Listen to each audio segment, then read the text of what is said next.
भुवनेश्वर खंडगिरी विवादीय वैकुंठ आश्रम केलेंकारी मामलें एवं नुआ मोड़ आश्रमर बाबा काशीनाथ केन्दुझर जड़े महिला कब्जा कर रखिथिबा नहीं महिलांकर स्वामी जितेन गिरी जो अभियोग करथिले सेथिरे ट्विस्ट आसीछि। महिला जनक पालटा अभियोग करिसेंति जे आश्रमर कौनसी व्यक्तिंकर कथारे से केबे भी प्रभावित होई नाहंते, बरं तांकर स्वामी जितेन गिरी तांको अनेक अत्याचार करुथिले। तेणु स्वामी छाड़पत्र नेबा पई से कोर्टे आवेदन करिसेंति। बुधवार हाइकोर्ट रे बेल आवेदन करने सहित गणमाध्यम निजर वकिलों सहित मुह खोलिबा सहित बाबा काशीनाथ को क्लीन चिट देइछंति। मंगलवार जितेन गिरी शहीदनगर थाना रे बाबा काशीनाथ और आश्रमर कर्मचारी के कृष्णानंद नाँ रे मामला रुजु करथिले। काशीनाथ और कृष्णानंद प्ररोचन रे प्रभावित होई तांकर पत्नी तांकठारु अलगा हो जाइथिबा जितेन एतलारे दर्शाइथिले। ए सबु अभियोग को जितेनकर पत्नी मिछ बोली कहिसंती। जेहेतु से आश्रम जाउथिले सत्संग रे भाग नेबा पई तेणु तांको रागरे स्वामी सबु मिछ अभियोग करिसंती बोली कहिसंती महिला।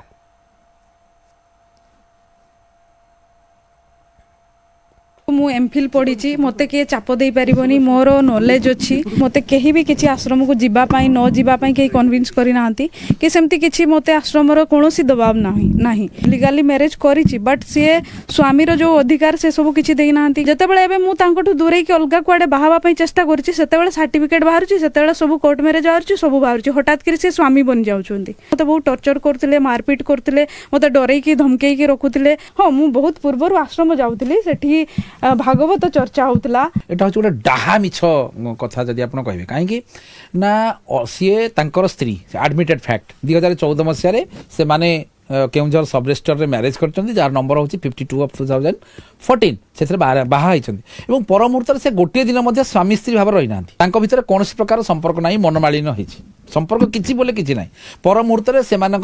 अलरेडी जदि कहे 3 अगस्त 2024 तारिख दिन से डाइवोर्स पिटिशन फाइल करछन्ती law and family court Keonjhar रे एवं जो थे कि जो डेट गुड़ाक उभय जाऊँच ये भी जाकि अटेंड कर सी भी जाकि अटेंड कर आज से जो झीटी कथा कहते जो बुझाबुझी करके आश्रम रखी गोटे मिछ नुह खाली डा मिछ से गोटे माने मोठू अधिका पाठ पढ़ी से झील एमफिल कर गोटे हाई क्वालिफाइड झीटे ताकू जड़े बतई देकी नहीं आश्रम रखिद एटा कौन गोटे कथा।